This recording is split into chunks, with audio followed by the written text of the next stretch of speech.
ओम श्री सिद्ध भैरवाय नमः. बघा, हा जो भैरवनाथ चॅनल बनवलेला आहे याचा आता एखाद्या समुद्र आहे, त्या समुद्राचं पाणी कसं आहे, खारट आहे. आणि त्या खारट पाणी गोड होण्याकरता त्याच्यामध्ये जर एक गोण साखरेची टाकली तर ते गोड होणार आहे का? नाही होणार. पण एक प्रयत्न आहे. आणि एक माणूस समुद्राच्या किनाऱ्याला नमाज पडत होता, मुसलमान लोक कानात बोटं घालायचे.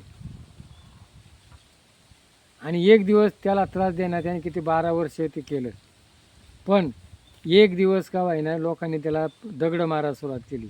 ते कानातले बोटं काढली, तो टाळ्या वाजवायला लागला. तू का रे बा म्हणा, तुला दगड मारतो टाळ्या म्हणे. बा 12 वर्षांना का होईना तुम्ही माझ्या विचार ऐकले का बोटं बाहेर काढले.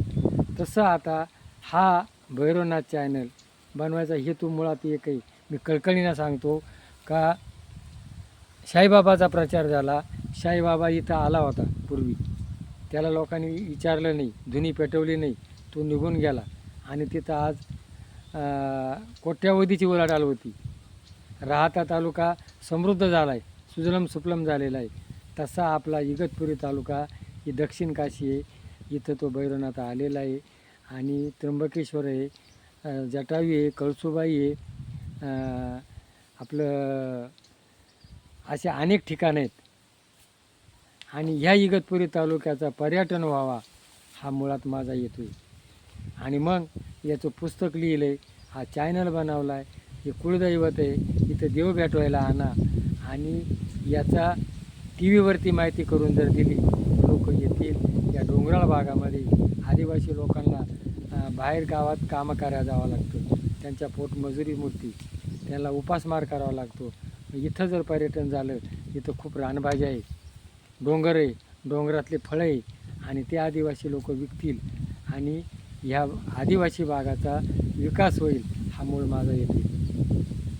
तर बघा, सगळ्यांना जर पटत असेल तर सगळ्यांनी टी व्हीमार्फत प्रत्येकाने याची जाहिरात करा, प्रत्येकाने हा चॅनल पसरावा. इथं आता रोडचं काम चालू आहे, रोडचं कामही होणार आहे. पण जशी साईबाबाची रूपरेषा आली अशी व्हावा अशी एक माझी अपेक्षा आहे. म्हणून हा चॅनल बनवलेला आहे. याला सगळ्यांनी सहभाग करा. सगळ्यांचं काम आहे, एकाचं नाही आहे. एकमेका सहाय्य करू, अवघे धरू सुपंत. हा चांगला मार्ग आहे, पर्यटनाचा मार्ग आहे, रोजगार हमीचा मार्ग आहे. आपण सारखं सरकार मागतो, सरकार काय देऊन देणार आहे?